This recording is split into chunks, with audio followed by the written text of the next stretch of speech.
Hello there. Thank you for joining us for another episode of Going Ringside. Big time guest, scary guest. Parker Boudreaux is here.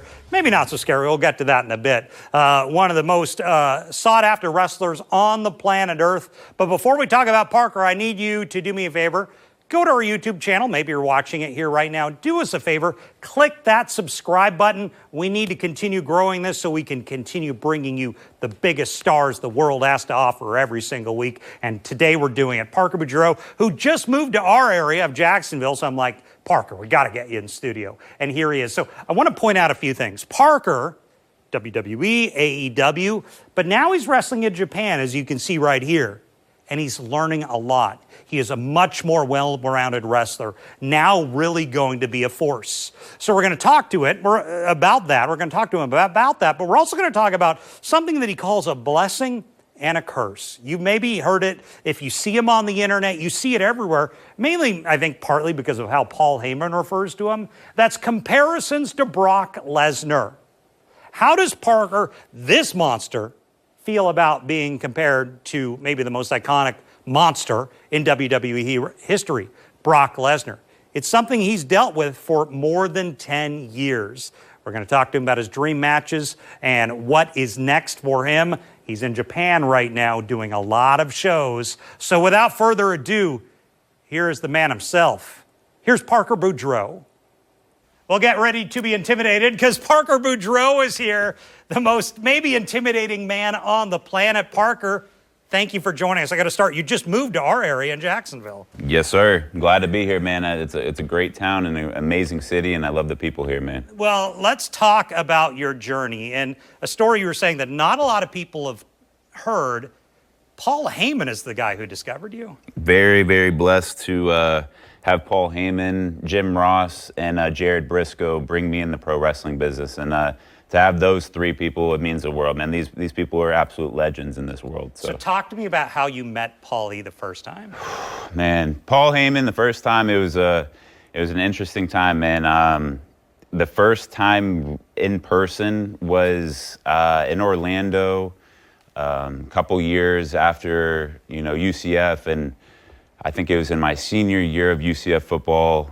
We met up in Orlando and we talked for about 4 to 5 hours, and that was really like an eye-opening, inspiring conversation with him because he really broke it down to me how pro wrestling is behind the scenes and how it truly works. I was coming from football, a whole different world. So for him to break it down and really to tell me that I could be possibly one of the most elite future pro wrestlers, it was inspiring, and so that's why I've been doing the work I've been doing. So I got to talk about the thing that's just been hung on you for like a decade now, comparisons to Brock Lesnar. I think even Paulie says you're like the next big thing, which is the phrase he used for Brock Lesnar. Talk to me about that.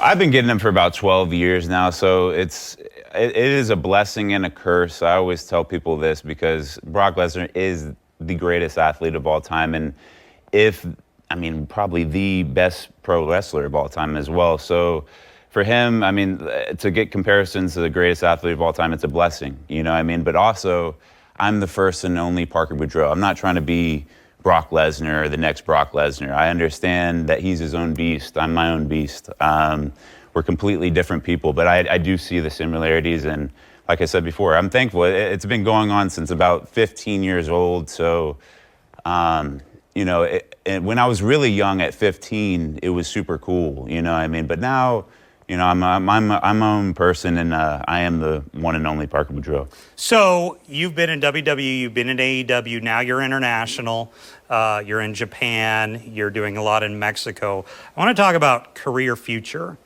Who are people you think Parker Boudreaux should be in the ring with?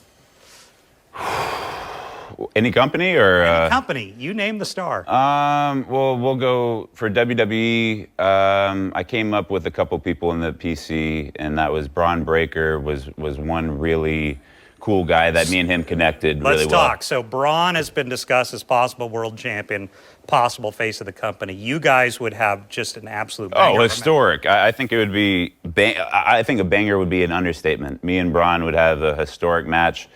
Our chemistry right when we met each other was elite. So, obviously he's in the WWE. I'm not in the WWE right now, but The way that I'm working right now is anything's possible. And I want to ask you, so you told me when you went to WWE, you barely knew what you were doing. Much different today because of working in Japan and working international. I needed the extra work, man. I needed to go international and, sacrifice and go on the tours in Japan and really make this dedication to pro wrestling and show my passion that I've always had for it, because a lot of people don't want to go out to Japan and stay there for 5 to 6 weeks, training every single day in the dojo for 6 to 8 hours a day, brutally beating up your body where you can barely walk at the end of the day and, stand up straight. So I think a lot of people will give up, but that's the thing. This is my life. I live, breathe pro wrestling, and this is what I'm going to do. One of the guys that you credit now that you can talk on camera better is Jeff Jarrett. Jeff Jarrett, an absolute legend, man. Me and him paired up in Mexico was an honor, because looking back at it, he helped me tremendously with promo work. He just the passion he has for this business, it radiates. It inspires you, and to do multiple tours with him in Mexico, I've learned so much, and grateful to have a relationship still with him to this day. You did AEW and WWE. Can you compare the two?